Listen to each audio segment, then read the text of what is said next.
Hey guys, and welcome to this review of the Millennium Dawn Mod for Hearts of Iron 4. Now this is the first review that I'm making for the Iron Workshop, so please let me know if you want me to make more of these in the future. And I would love to hear your own opinions about the mod in the comments below. Now let's begin by looking at the mod Steam page. As you can see, the mod has a 5-star rating on Steam. It is the proud winner of Outstanding Modding Achievement at ParadoxCon 2018. And the mod was released on 7th of July 2016. Now a small disclaimer before we begin this review, I made my own modern day mod for Hearts of Iron 3, and if you'd like to check that out, I'll have a link to that in the description. So I know quite a lot about the time period, and I know how difficult it can be to make these mods, and this video is only intended as constructive criticism. Let's jump into the mod and see what it's all about. Enjoy. The problems with the mod begin right in the bookmark selection screen. First of all, I have to say right now that the United Nations background is totally misleading. The United Nations is absolutely absent from this mod. You will not be engaging with it, and it will not limit you in any way. Yes, democracies can still conquer countries freely, and no one will actually be able to stop you. Second of all, we have two bookmarks. We have the 2000 bookmark and the 2016 bookmark. And I suspect that the reason that the 2016 bookmark here is just to attract players to the mod, to make them see that there's a popular war here in Ukraine that they can play, but your playing will only revolve about moving armies around. There isn't really a narrative that you can follow, and you can basically do whatever you want, and the mod will not interfere in your actions too much. Okay, so let's go into the 2000 bookmark. And as you can see here, we also have some issues. For example, I don't understand why Ethiopia, Switzerland, and Iceland are particular interesting countries to play. As far as I can tell, they weren't really very active in the 2000s, and nothing major happened with these countries as compared to countries like Russia, who was at war, or the United States, which also went to two wars, first in Afghanistan and then in Iraq. Also, a lot of these countries have their focus trees done, and I will talk about those later in the review. Right now, I just want to jump into the map and show you some inconsistencies and problems that I found with it. Okay, so the first thing, you have to understand that in the year 2001, the United States invaded Afghanistan. And during this time, Afghanistan was fighting a bloody civil war, which continued from the time that the Soviets invaded Afghanistan. So we had the Taliban and we had the Northern Alliance, which was a US-backed government in Afghanistan.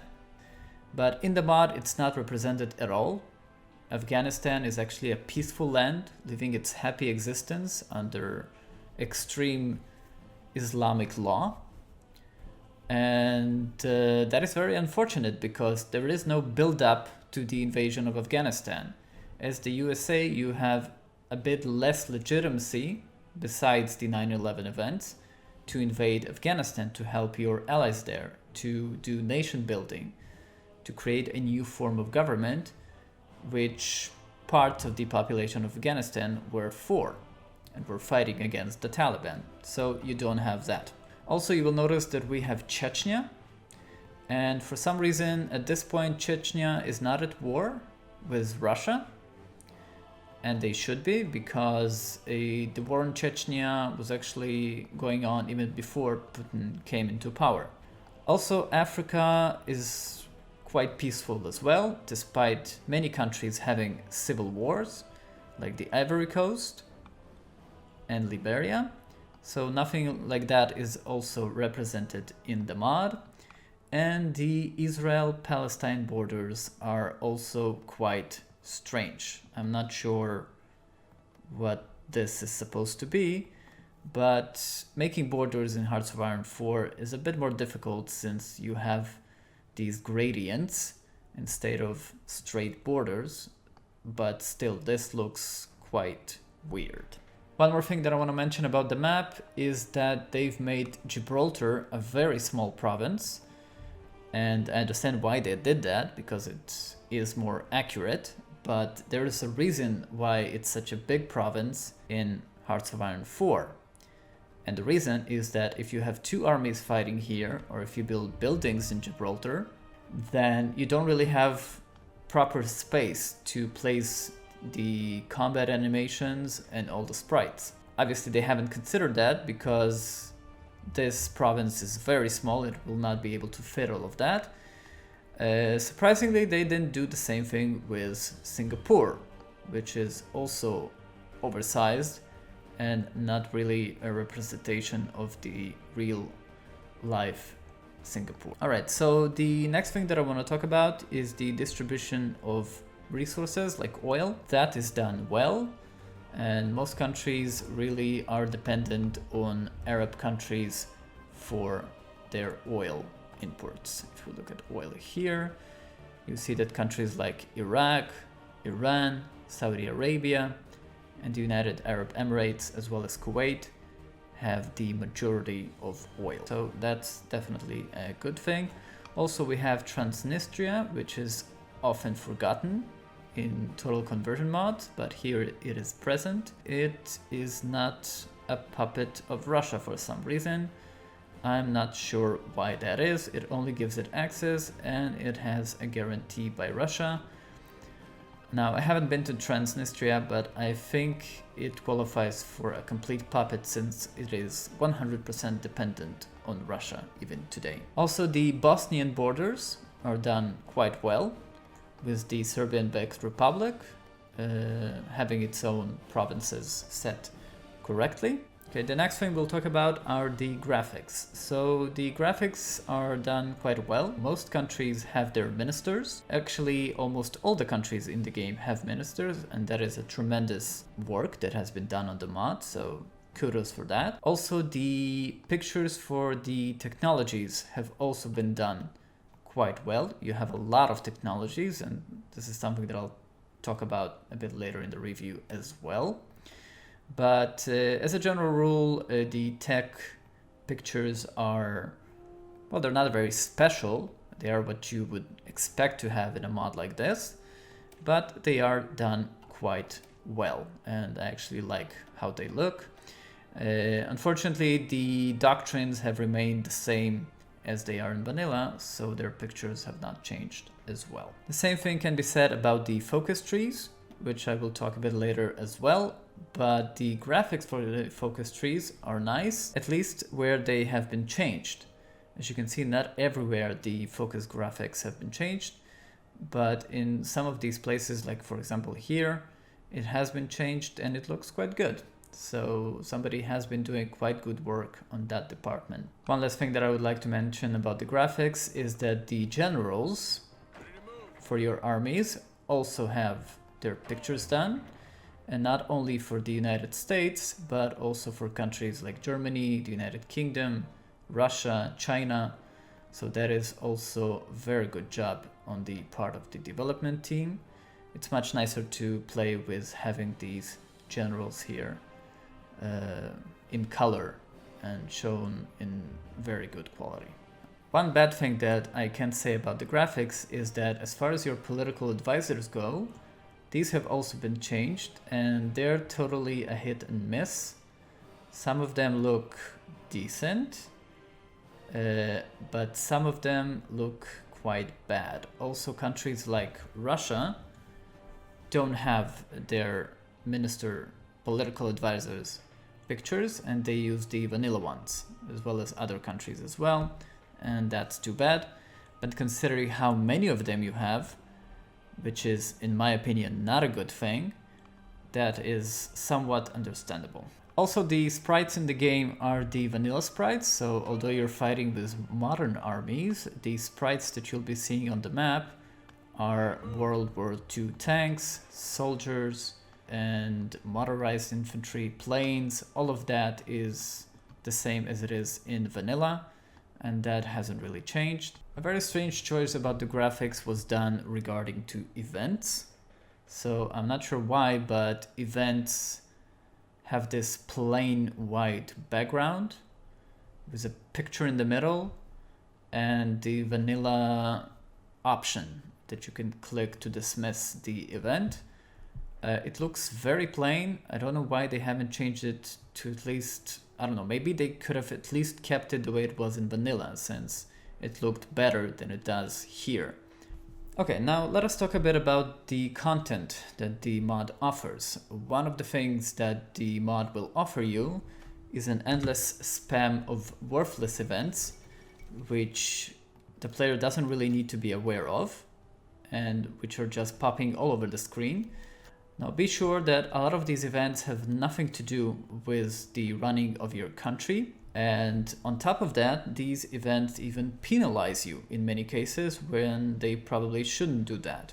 These events penalize you. They don't even reward you, despite the fact that they pop up and block your screen. And the developers really should take into consideration what information the player needs to know. Just spamming the player with events to make the mod feel full or for flavor is something that should be done gradually and something that should be well thought of. You can't just do it endlessly and throw things at the player and penalize him for it without properly explaining why. So let's just look at some of these. For example, we have the Microsoft acquires Physio.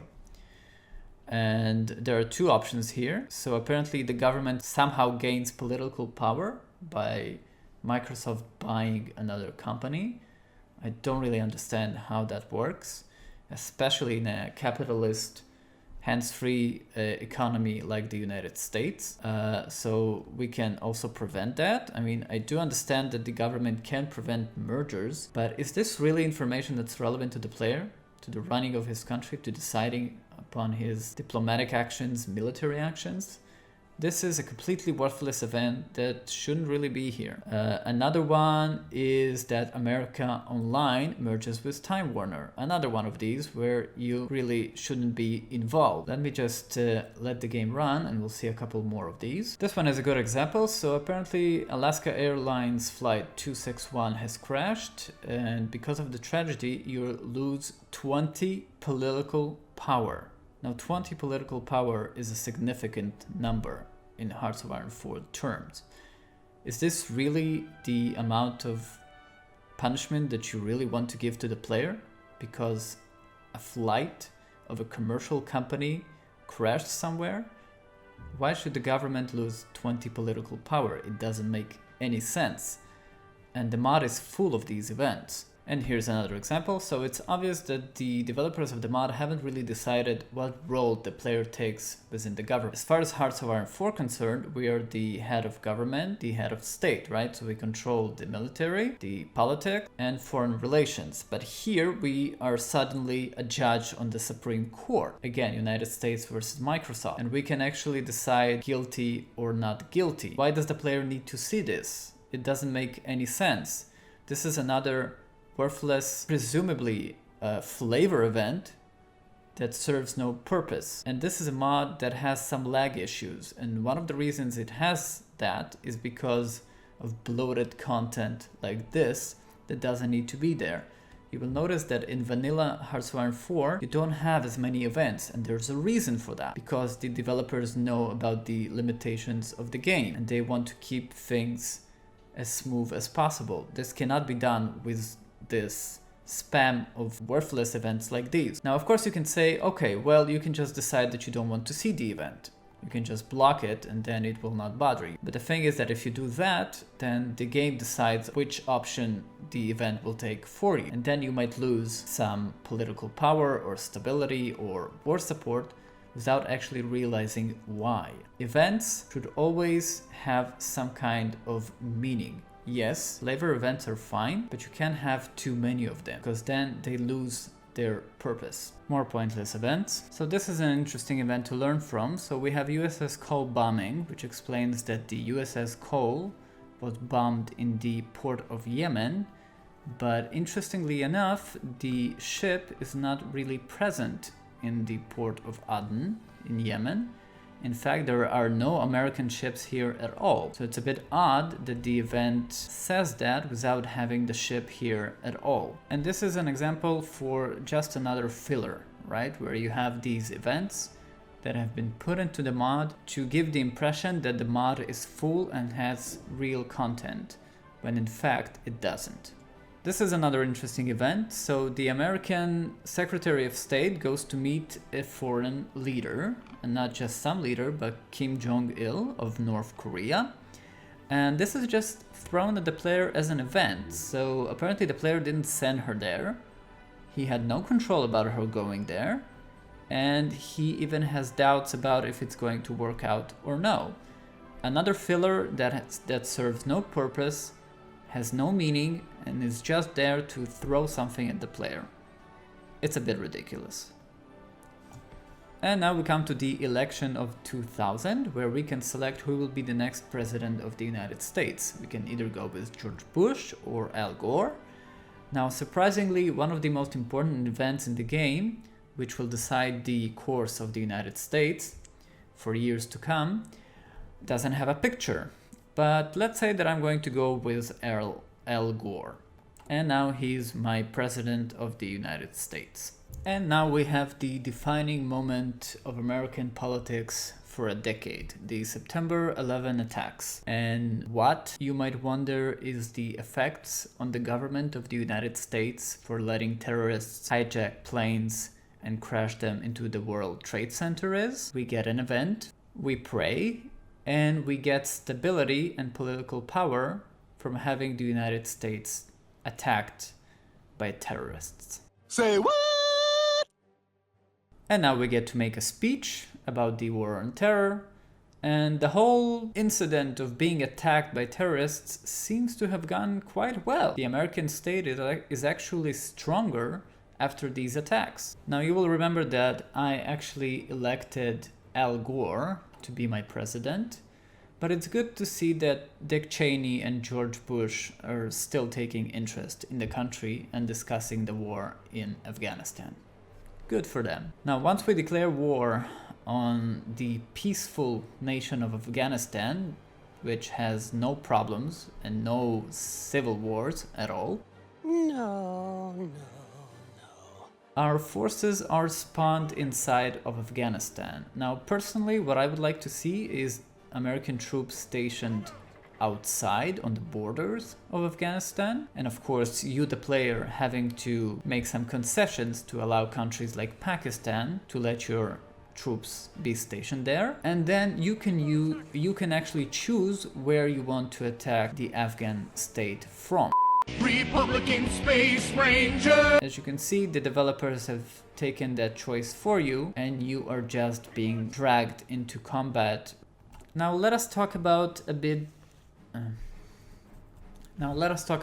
about the country screen. So in the country screen we have our regular vanilla Hearts of Iron laws, and we also have some laws on taxes which affect your stability, consumer goods, factory output, things like that. It's a very simple system. I understand why it was introduced, but I don't really think that this is the best way to do this. We also have a regulation on immigration, which could affect your monthly population growth. Then we have the political advisors, which is another syndrome of this mod, where you're bombarded with things to make things seem like they mean anything, but most of these ministers mean nothing. You have ministers that overlap each other in many ways. For new players coming to the mod, it's very, very scary and disturbing, and they will probably not know what to pick and what is the best option for them in a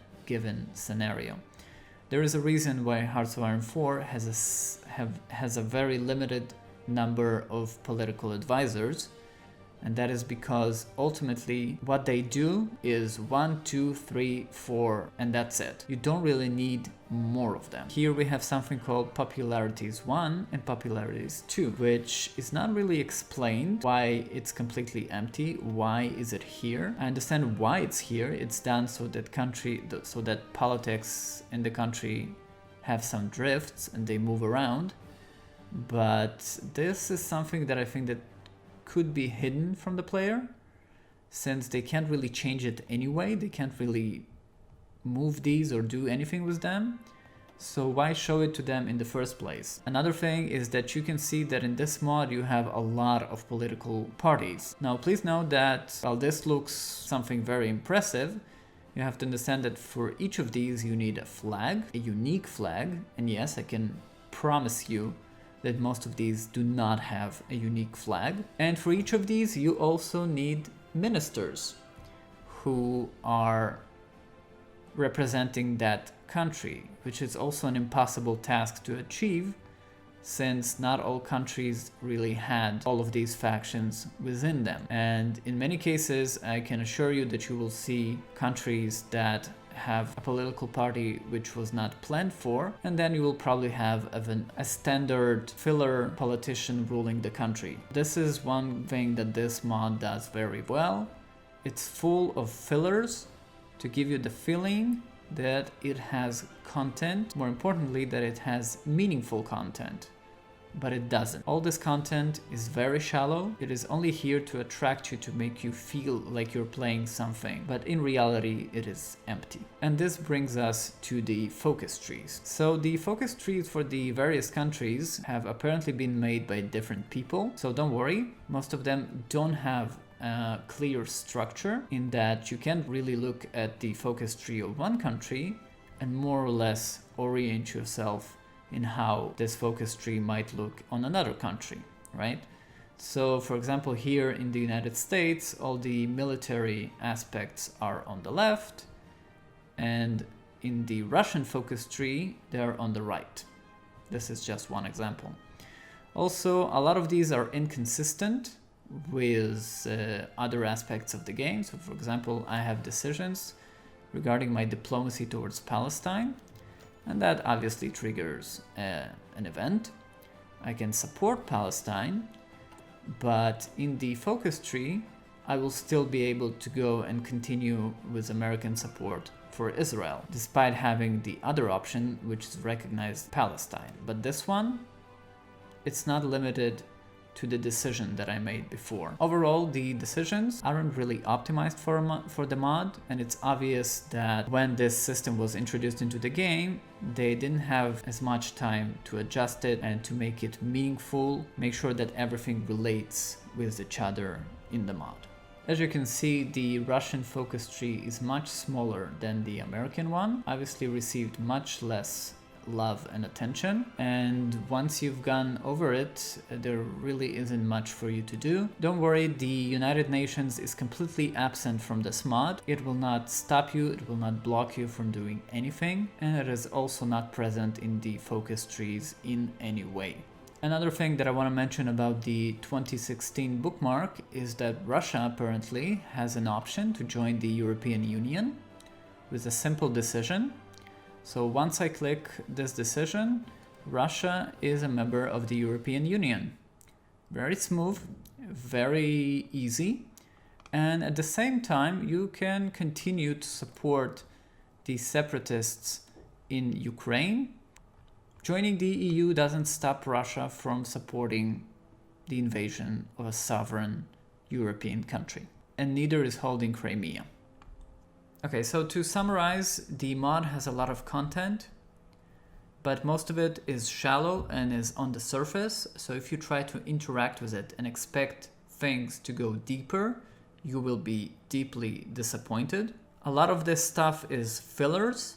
A lot of it is meant to attract players with popular things like the war in Ukraine and all sorts of recent events, which are obviously pulling people to play the mod and not really being able to enjoy and properly play it, since the developers are obviously much more busy with pulling you into downloading the mod instead of filling it with content and letting you play an engaging, deep and proper experience. One of the main issues of the mod is the non-stop event spam, which is also penalizing the players. This is something that needs to be changed, since it doesn't make any kind of sense, and this is again a filler. It's meant to make you believe that this game has things happening in it, while in fact it doesn't. It tries to be a political simulator, it tries to be an economic simulator, and it is neither one of those, and it cannot be,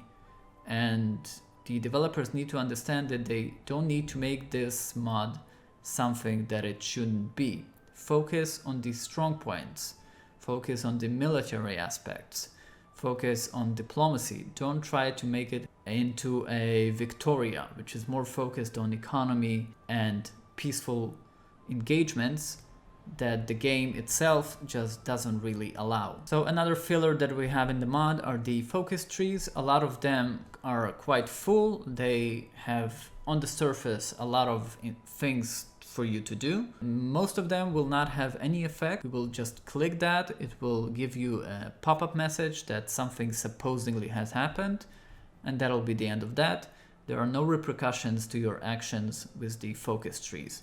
Yes, in some places it actually does do something, but for example, you have a focus tree with NATO expansions, which has the dates. So you can actually have the 2004 NATO expansion in 2001. Another thing that I didn't really have the time to explore as much as I wanted is the AI adjustments to the mod. As far as I can tell, the mod AI is completely absent. It doesn't really recognize the stuff that's been added. It's just using the vanilla, and that is something that you feel throughout the mod. So it's like it's playing Hearts-of-Iron 4, the World War II game, while having the mod on top. So it doesn't really understand that things have changed. Okay, so as a summary, I want to raise a few points that will probably make you understand why it's so difficult to make a modern day mod for Hearts-of-Iron 4, and probably the reason why we will never see a modern day game from Paradox as well. First of all, in the modern times, we have very little wars where countries fight against countries. These are mostly terrorist groups, insurgencies, and the game doesn't really have proper systems to simulate that. You can't really fight insurgencies when these insurgencies are represented as countries in the game, right? So factions like Hezbollah, like the Taliban, like Al-Qaeda, they're not country. They're certain groups which work underground, which fight guerrilla wars. You can't really show that in the game, and when you try, it comes out wrong. Also, there is no clear bad guy in these times. So while we had the Soviet Union during the Cold War, and we have Nazi Germany in World War II, today it's much more complicated. Yes, Russia is an autocratic state. It's not really interfering in American affairs. It's not really bothering the Americans. So it's not the big boogeyman that you really need to tackle. Also, during the 2000 Bookmark, China is not that big as well. So it's not clear who the United States is supposed to act against. As I have shown you during this review, these other supposedly superpowers that can challenge the United States aren't really active, so they will not object to anything that you do, and there will be almost no interaction with them throughout the game. So they're just fillers. They can't really challenge the player who is, for example, playing the United States. So ultimately you just end with having this big war where you watch the AI kill each other. That's basically what Millennium Dawn is all about. There is no real engagement or any kind of challenge to be had from other countries like China and Russia. And the last thing that I want to mention is that the ideology system in Hearts-of-Iron 4 is way too simple to simulate properly in a game like this. I have to say this again. One of the problems of this mod is that it's trying too hard to be everything. It wants to have proper beginning at the year 2000, but at the same time it wants to lure players who are driven to the mod by these big buzzwords and pictures like the war in Ukraine, the war in Syria, and things like that, right? Because it's fresh, it's new, so you want to see how it's simulated. Maybe you want to play it, you want to do some alternate history, you want to see an underdog succeed, things like that, right? That's why we all like Byzantium in Paradox games, because usually they're an underdog, and it's all fun and games, but at the end it's not really working in this mod. And when the mod tries to be both a political simulator, an economic simulator, a military simulator, a technological simulator, it fails to do properly all of those. Decide what is it exactly that you want to focus with on the mod, and perhaps stop trying to lure people to download and be the most popular mod, because you have these fillers and this very shallow and on the surface content which doesn't really go anywhere, perhaps doesn't allow the developers to go anywhere since they're too busy to add all these things which are new and happening just to lure new players. Alright guys, so this has been the review for the Millennium Dawn mod. Let me know what you guys think in the comments. As I said at the beginning of the video, while I may sound harsh in some places, this is supposed to be constructive criticism. So thank you guys for watching, and I will see you in the next lesson, tutorial or review on the Iron Workshop. Now let's... Jesus. Now let us begin at... But for now, let us jump in... Hey guys, and welcome to this review of the... Hey guys, and welcome to this review of the modern... And this video is only meant as constructive... Welcome to this...